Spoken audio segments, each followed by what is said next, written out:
Greetings, R. Smalek here, and welcome to an anniversary edition of my Minecraft Map History series. Yes, this month, April, marks the 1-year anniversary of this series, and in fact, the 4-year anniversary of my reviewing Minecraft maps in general. I have covered month by month maps that I reviewed from 2011, 2012, and 2013. And now I'm going to talk a little bit about maps from 2014. At the end of this series, I will have reviewed almost 800 maps for Minecraft. 125 of those maps were reviewed in 2014 before I changed my scale, and then I went back and re-reviewed some of those and added some more for a total of 80 more maps. So in total, I reviewed 205 maps in the year of 2014. That is too many to talk about in one episode, so I've decided to split this into two. The first episode, I'm going to cover the non-adventure maps. That includes survival maps, puzzle, parkour, multi-genre, game maps, CTM maps, creation maps that stand out in my mind from 2014. In the second episode, I'm going to focus on 10 adventure maps that I felt were awesome. Now, the maps I talk about in this series may not be playable in Minecraft 1.8.3. All the links will be in the description. Check out those threads to find out what version of Minecraft you should set up in your profile editor. So in this episode, the first 10 maps that I'm going to cover from 2014 are non-adventure type maps. First one was a survival map that I played with Orange 1095. This was called Captive Minecraft 2 by the Farlanders, and it was pretty incredible. The general theme of this map is that you start off with the new world border mechanic tight around your shoulders. Every time you gain an achievement, the world border expands. Now, this map was very well crafted. It has a very cool trophy area where you gain different colors of clay to unlock additional items and mobs. And as I said, the world border continues to expand, so there are all sorts of things that get unlocked throughout the gameplay. Very neat. The second and third maps that I'm going to talk about are puzzle maps, the first being Mizzle II by Malakis. Mizzle II is a fantastic puzzle map both visually and from a challenge perspective, combining all sorts of logic puzzles and physical puzzles that I've never seen before. It also made one of the first uses of custom 3D models and in-game voices. It was a very, very cool experience overall.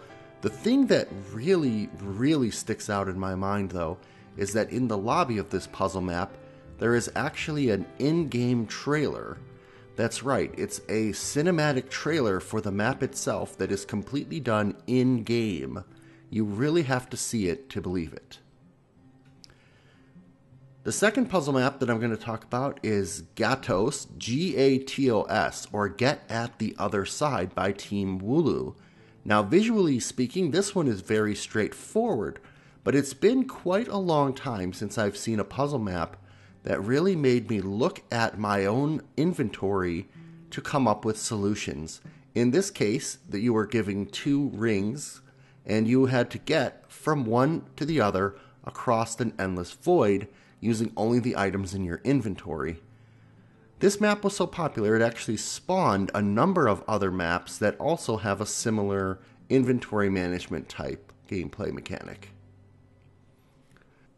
I'm also going to cover a parkour map. This one is by a good friend of mine, G.A.T.O.S, and it's called Dash of Doom. You pretty much understand what the point of this map is by the title. You must run, and if you stop or slow down, you die. It is built in a very nice looking terrain, and I really like the mechanics of it. One of the things that had it catch my eye is that it is one of the few maps available if you own a Minecraft Realms account. So check that out.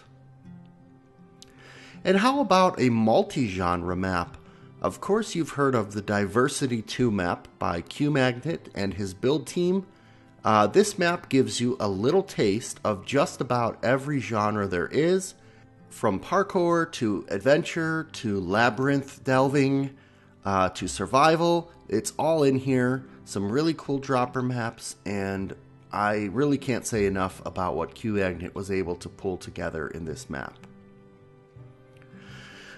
Now on to one of my absolute favorite maps of all time, not just 2014. It is a game map by none other than Jigarbov, with a little bit of help from myself. It's called Simburbia.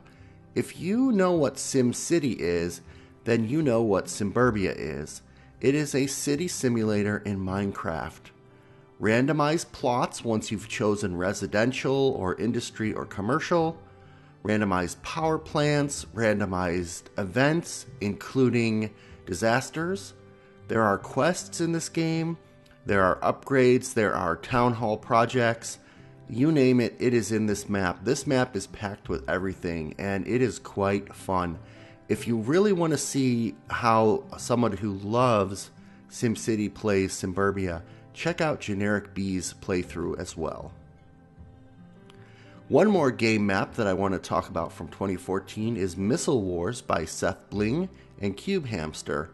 Missle Wars is very straightforward. There are two teams, the red and the green, on either side of a wide open sky, and you are firing missiles at each other. These missiles are made of slime blocks, pistons, redstone blocks, and yes, TNT. The idea is to blow your way through the other team's barrier before they blow yours away. There are some really cool mechanics that you can get up to with shooting arrows and snowballs at the missiles and jumping and running across the missiles to try to sabotage the other team's base. It is a great amount of fun. There are two CTM maps that I'm going to talk about. CTM means complete the monument, and in these type of maps you are generally going around to find 15 or so pieces of wool, colored glass, records, or other items, and placing them on a central monument to complete it. Typically these maps are made up of linear branches that you can have, let's say, 3 different options of where to go next. However, Jigarbov came up with a CTM map called Infinity Dungeon, where you must go around and collect time crystals, and the entire map is generated randomly. You can reset the map at any time and watch it build a new map around your very eyes. It is quite fun to see what each of the little mini dungeons holds in store for you from a challenge perspective and how they connect together as you trace your way to the crystal. The second CTM that I want to talk about is technically a bit older than 2014, but I played it in 2014, and that's called Emerald Dream Keystone by Orange 1095. This is primarily a fantasy map, but as the Guardian, you come from something called the Crown of Awakening, and you're able to teleport to different worlds and try to rid them of corruption. The thing that really stands out about this map in my mind is that one of the first areas that you decorrupt is a overgrown and dark forest, and as you go further and over time uncorrupt other worlds, that forest actually becomes revisited and can be used as a base of operations, and you can actually feel the passage of time as the villagers have revitalized that area. I think it's a really cool mechanic that I would love to see in future CTMs. I'm going to talk about one last map for 2014. This isn't so much of a map as it is a creation, or should I say a new mob, that you can paste into any map with a series of command blocks. It is called Birds by On Nowhere, and basically you paste the schematic into your world and it creates that. It creates birds in your world, something Minecraft has been sorely missing since the beginning of Minecraft. And if you kill enough birds and get enough feathers and items, you can actually craft yourself a pair of wings in a jetpack-like contraption that allows you to fly around the world. Very cool addition to any survival world. Alright, so those were my 10 non-adventure maps that stick out to me from all of my 800 map reviews as of 2014, and my next episode will be focused on the adventure maps that I played in 2014. In addition to the maps that I talk about in this series, please know that I had 3 other map making related series in 2014, the first of which is This Happened, where Jigarbov and myself, and sometimes other map making friends, played random maps off the Minecraft forums. These were maps that had an interesting title, no screenshots, and very little description. We took what we got and we played it, and we had a lot of fun. A lot of laughs in this series. The other thing I did in 2014 was launched a series called the Curator, which was inspired by a guy named Cthulhu 2. Basically, this was a survival world where I could do vlogs and build videos, but I also built a vault in which I housed map reviews. I plan to keep this as a sort of ongoing living museum. And last but not least, I joined the guys on the Limited Engagement podcast, where each episode talks about map making, what's new in maps, and general map making topics. So I hope you enjoy the nostalgia of looking back at custom maps in Minecraft, and I look forward to seeing you in my 2015 edition.